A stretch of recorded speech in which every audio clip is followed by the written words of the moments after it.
Today I want to look at research writing for all subjects, getting on the same page school-wide. Specifically, I want to look at some of the most common problems we see, how to alleviate those problems, as well as some other expectations and ideas for research writing. The most common problems that need to be addressed is the use of credible sources and plagiarism in research writing. As teachers, we need to expect the use of the most credible sources that our students can find. They need to be using sources that are objective, accurate, current, and authoritative in whatever subject or field it is that we are teaching and that they are writing about. In order to do this, students must understand and be able to identify bias. This is something that does have to be explicitly taught. It's generally expected that this is dealt with in English classes, English language arts.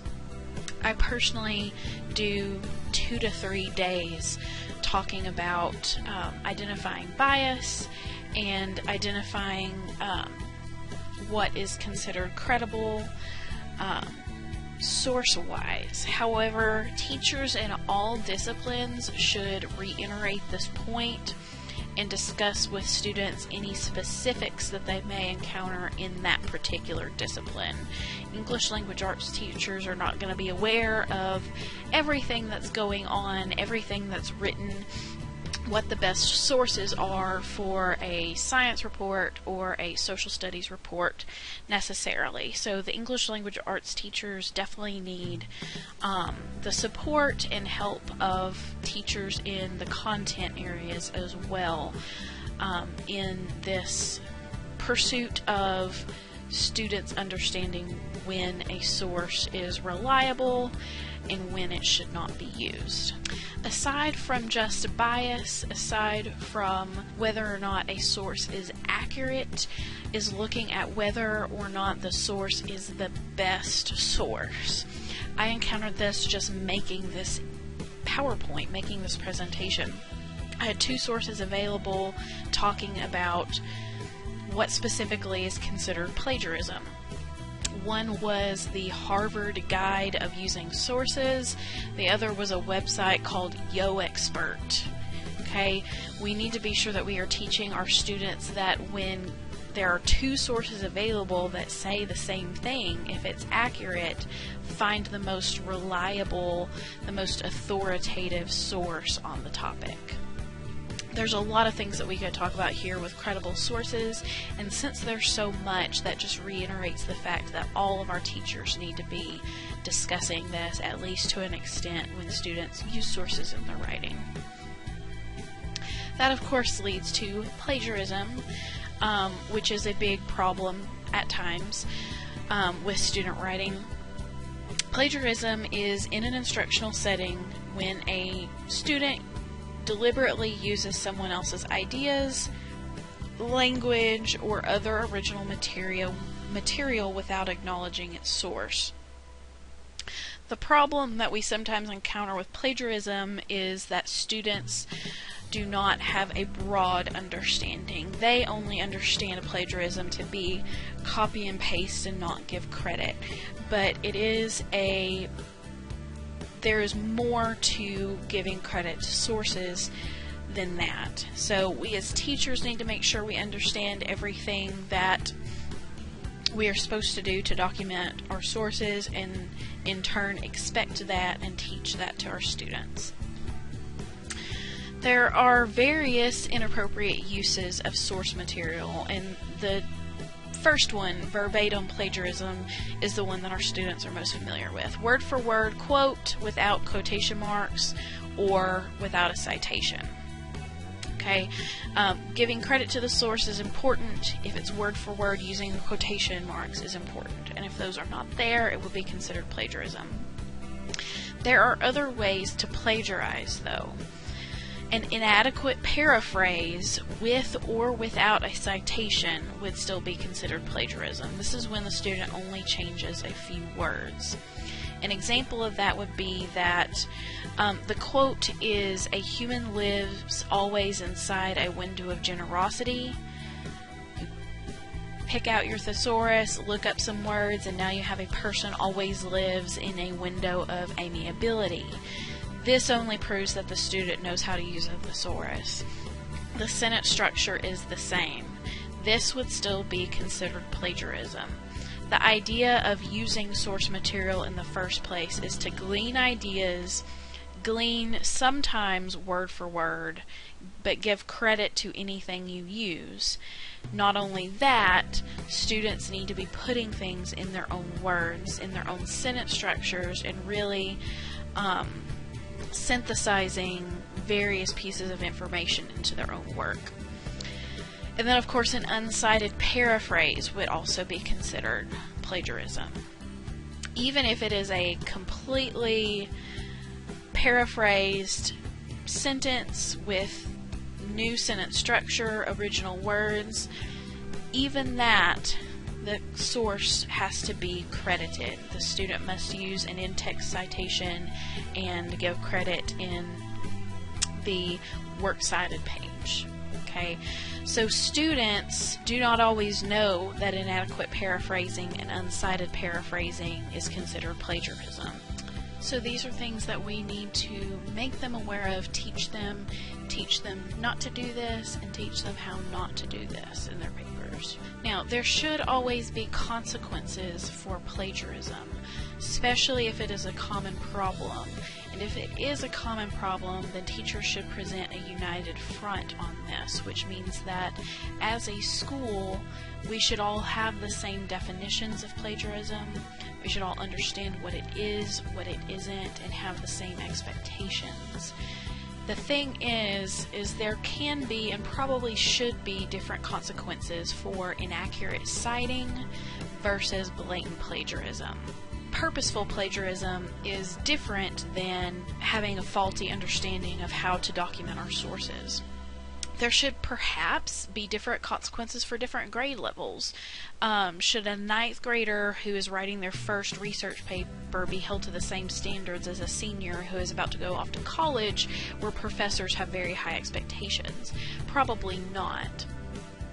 So consequences and expectations do not have to be exactly the same, but all teachers, regardless of grade level, should be teaching the importance of citing sources correctly and appropriately incorporating sources within one's writing. One thing that is very important for students and teachers to understand is that in-text citations, as well as the final page of references, are required for a research paper not to be considered plagiarized. A lot of times students will do one or the other, but all teachers need to be aware, on board, and teaching the perspective, teaching the expectation that a paper should have in-text citations as well as a final page of references. Again, consequences and grading down for inaccurate citing may be less severe than for blatant word-for-word plagiarism, but there should still be consequences in place for this. Now, if you are going to be using Grammarly as a tool for writing instruction, you need to understand what Grammarly provides. First off, be sure that you have your students type their papers in Microsoft Word and that they email the Word document to you in addition to any hard copy that you want them to provide. You have to upload a Word document to Grammarly for it to be able to help you, and Grammarly is going to scan that document, and the main thing it provides is grammatical errors, which could be helpful to teachers who don't teach grammar. It can be helpful to students if you provide them with this report that Grammarly provides. It can help them correct their grammatical errors, but Grammarly can also help you with research and with citing sources. With a premium account, Grammarly is going to give a % of unoriginal text and list the websites where the text comes from. You still have some work to do as the teacher, because it's not going to tell you whether or not something was cited. You have to be the one to go in and make sure that original text is correctly cited or determine if it is not. But it will give you that percentage. It will give you a list of websites to look at when checking for plagiarism. And how I've used these reports in the past is actually as a tool for students. It helps me to grade. I grade the draft as well, but this allows students to do multiple drafts. You can give them this report after a first draft, and they can use it along with the comments and grading that you have provided in order to write better the next time, to do another draft, and really work on editing and revising and doing a better job on a following draft. Now, what are some other ways that we can help alleviate these common problems? First of all, just setting expectations for students from the get-go, either at the beginning of the year or before the writing of the paper begins. We need to set those expectations. What some of those expectations will be are writing expectations and research expectations. We need to make sure that we have covered these things before, or at least during, a research project. Incorporating quotations, that includes punctuation issues, choosing quality quotes, incorporating quotes into writing, figuring out what pieces of a quote to use, and those may be things that are generally left to the English language teacher, but may still be relevant in the content classes as well. What constitute plagiarism and how to correctly document sources can and should be discussed in all classes. For one, because correctly documenting sources may be different depending on the discipline, which I'll mention again momentarily. And then writing expectations, research expectations, that has to do with, your sources, number and type of sources, how to search for sources. Those are all things that do have to be explicitly taught. Now, writing in the content areas, and by that I mean your science, your social studies, your things other than writing, reading, literature classes. You need to know what the writing expectations are for that subject area in college.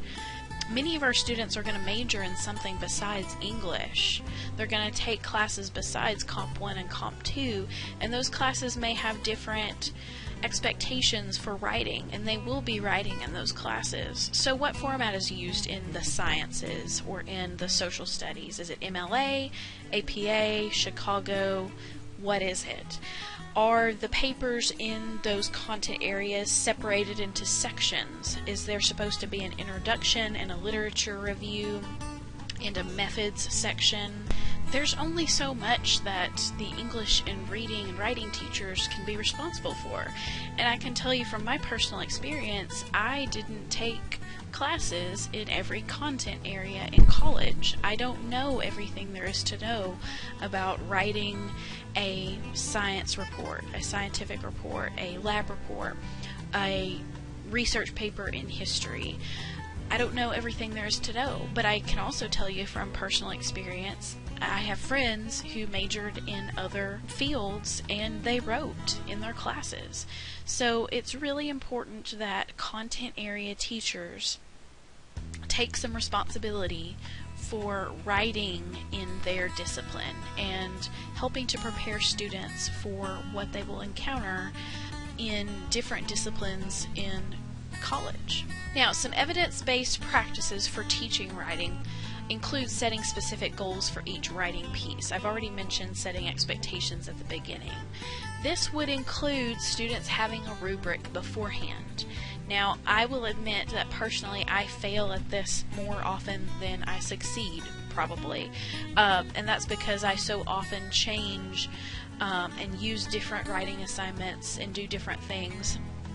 But when possible, they need to have the rubric beforehand. And if you don't have that rubric, then you need to be verbalizing very often what the expectations are for the piece. It is also proven that explicitly teaching the writing process is helpful to students, and that may be something for the English classes, but elements and strategies specific to content area would be left to the content teacher. How to write a scientific report, how to write a methods section, strategies specific to a content area, should be left to the content teachers. Explicitly teach students how to write more complex sentences. That would be maybe the English or grammar teacher. But providing a model of good writing for the discipline, again, would fall to whatever teacher is assigning this piece of writing. That model can be something you have written, something that you write in front of the students so that they can see how a writer thinks and how they change and what they write and how they write. Or it could be something that you find on the internet and bring in a printed copy for them to read beforehand. Now, there are ways to do research in classes and do it in a way that is a little bit different than normal, something that will be interesting to students or new to students. And it's also possible to hit research and do it across multiple disciplines. Some of more creative options would be to maybe write historical fiction. That would require research, but it's also a more creative assignment that might appeal to students. There's also something called the iSearch paper that I am not hugely familiar with. It's not something that I've done, but it is very student-centered. The student figures out the topic, they decide what it is that they want to research and learn more about, and it is very much a student-centric project.